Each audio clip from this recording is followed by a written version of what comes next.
Hey everybody, welcome to the channel, True Crime Stories.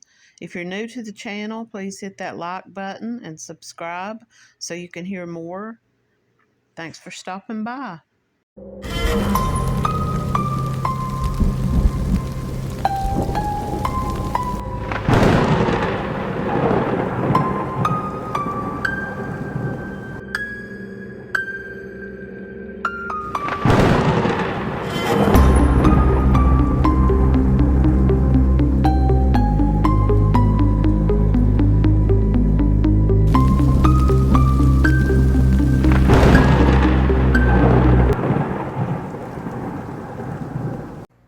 Murray Jean Beatty was last seen March 4th, 2011 in Gerardstown, West Virginia. She was a white female. She was last seen walking away from her home on Jenkins Road in Gerardstown, West Virginia on March 4th, 2011. She has been known to drop out of sight for days and sometimes even weeks at a time, but not this long. Her family says that she would usually pop back up after a couple of weeks. If anyone has any information about her, they can contact the Berkeley County Sheriff's Department at 304-267-7000. This was a case that didn't have a whole lot of information. This was posted back in 2019. The Berkeley County Sheriff's Office is still looking for answers as to what happened to Murray Jean Beatty, who police say was last seen leaving her home in March 2011. Lieutenant Brendan Hall from the Berkeley County Sheriff's Office first set eyes on this case. The most striking thing, according to the police, was that it took nearly a year for anyone to report her missing. Throughout the course of the investigation, Murray's property, which she shared with her daughter, Tony, and her daughter's boyfriend, was searched. According to authorities, that included a pond nearby, and they did use cadaver dogs, but no promising signs of Murray were ever found. Now, investigators uncovered blood on the living room floor, but police say at that point, now when this article was written in 2019, the blood had not yet been tested. This detective who's investigating this once again 2019, so 7 years ago, and there's not been a whole lot more about this since then, says he's planning to compare the blood sample with family members in the months to come.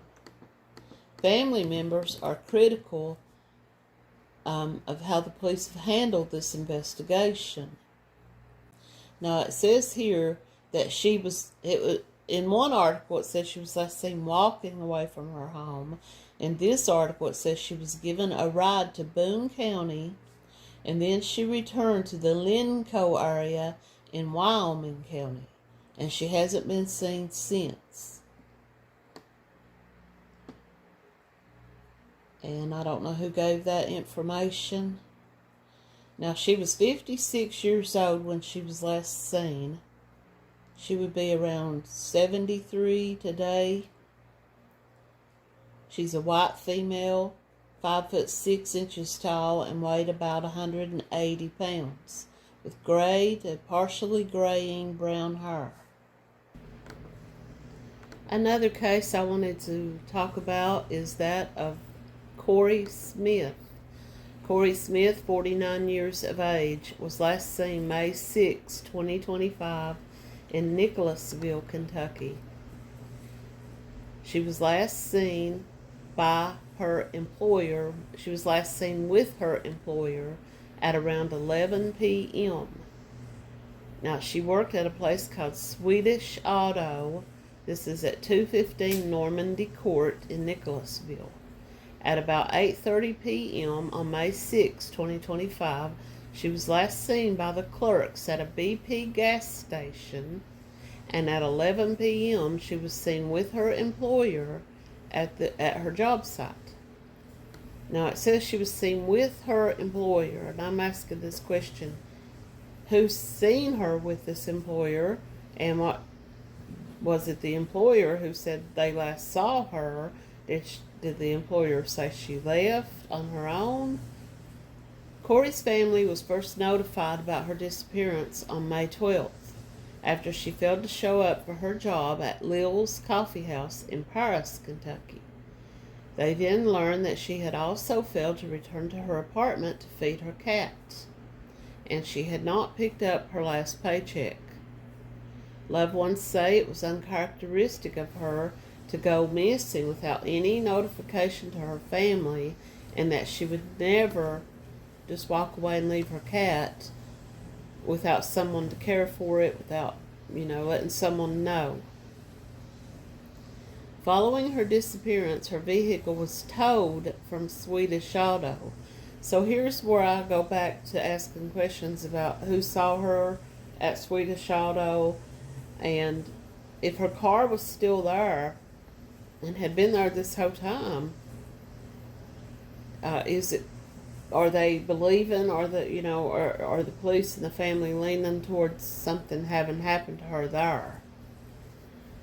Her parents, Don and Carl Smith from Boise, Idaho, have traveled to Kentucky multiple times to search for her and to post flyers.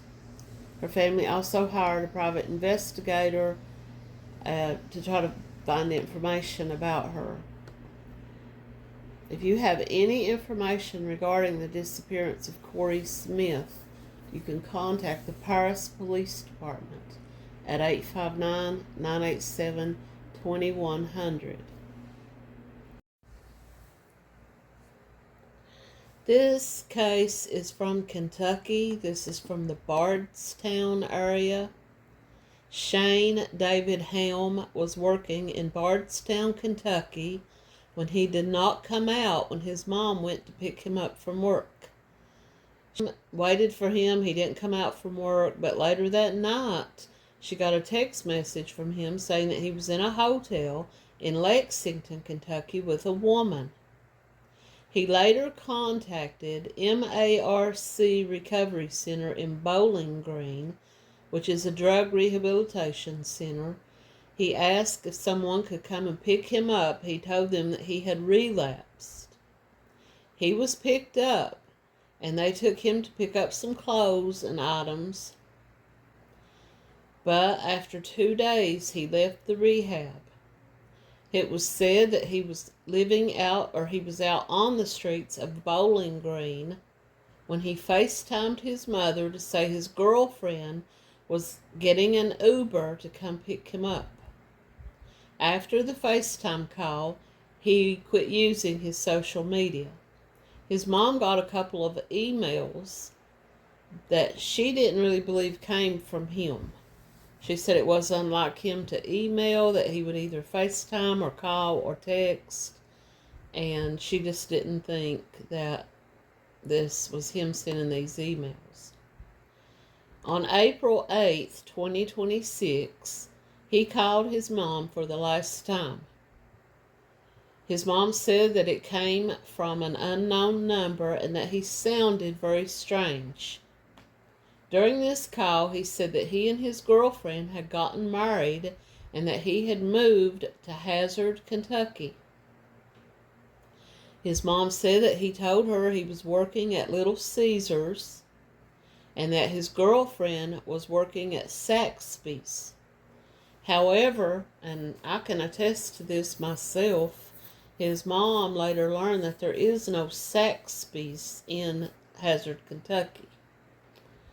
And Little Caesars in Hazard, Kentucky said that they did not know anybody by the name of Shane. They didn't have anyone who had gotten a job there.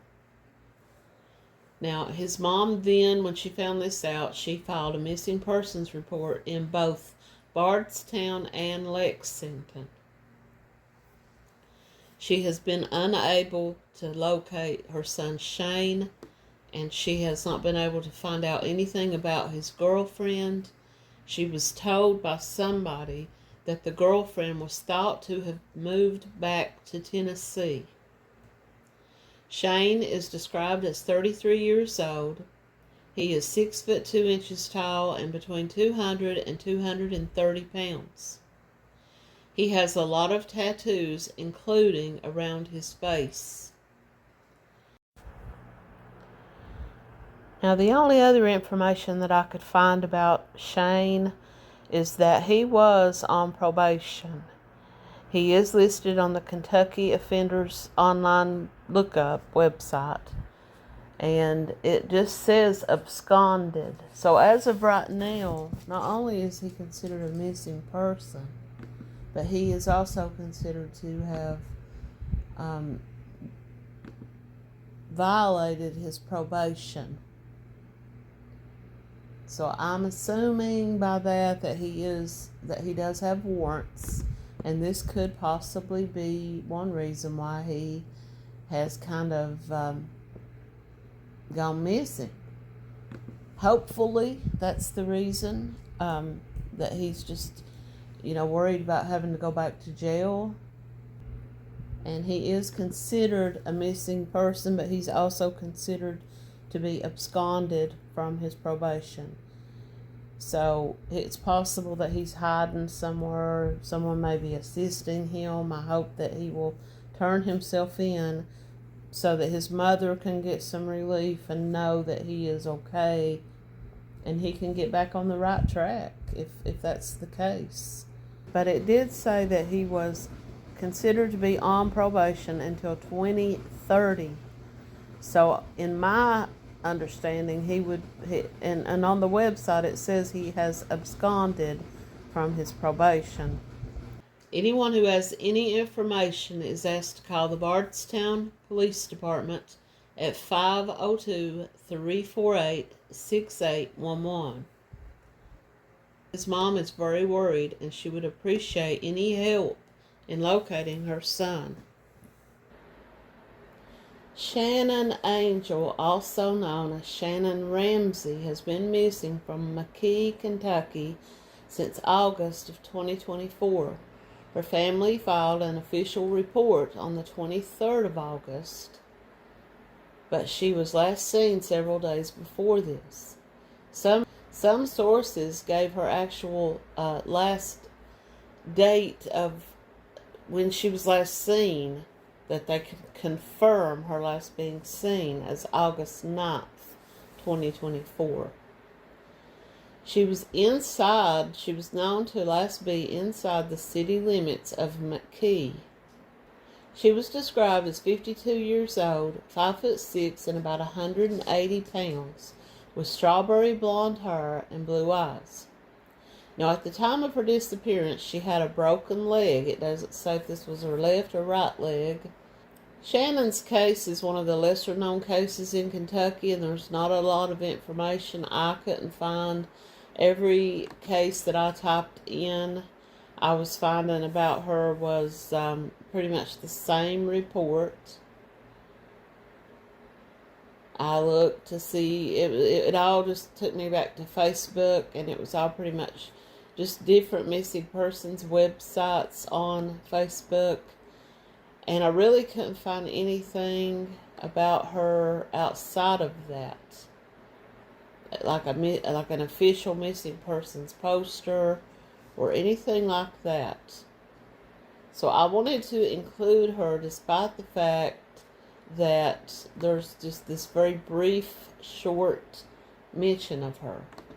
2 years that she's been missing, and it doesn't seem like, it just says here, if anyone has any information regarding her location or what may have happened to her, you are urged to call the Jackson County Dispatch at 606-287-9979. And like I have said before, I know a lot of people that do follow me and hear me repeat myself. I do cover some of these stories, like this woman's, that just does not have a whole lot to go on. It seems like sometimes people will find a case, someone will go missing. Like recently, there was this woman who went missing in South Carolina. She was last seen leaving Planet Fitness. She was a personal trainer, and the case just blew up. People, every website, every missing persons podcaster, everyone was talking about her and covering her story. And that's good. I'm not saying there's anything bad about that. It's good that they were getting the word out. But then you'll have people like this woman, this Shannon Ramsey, who just gets a very brief mention. And while it is shared throughout social media, it's the same information. If anyone hears this and knows anything about Shannon and wants to reach out to me, you can reach out to me in the comments, or you can reach out to me at my email. It's dreamkeeper, one word, dreamkeeper010 @Yahoo. Or you can go to the Let's Talk True Crime Facebook page and send me a message there. If you have any information about Shannon or any other missing persons case that you'd like to share or talk about or have me do a story about. Now this one is from Kentucky. What began as a simple walk to a neighbor's house has turned into one of eastern Kentucky's most haunting unsolved disappearances. Michael Anthony Lamb was 52 years old from Harlan County, Kentucky, when he was last seen on March 25, 2022. He was at his brother's home in the River Ridge community near Everett's. He told his brother he'd be right back, and this was the last time that anyone ever saw him. According to his family, he told his brother that he was going to walk down to a nearby neighbor's house just a short distance away, but he never returned. What makes this case troubling is that he just seemed to completely vanish. He left behind his wallet, his medication. He was known to people as a homebody who rarely went very far from his home. He was the primary caregiver for his disabled brother, and his family says that he would never have abandoned his brother. So they know that foul play happened. They know that something happened to him.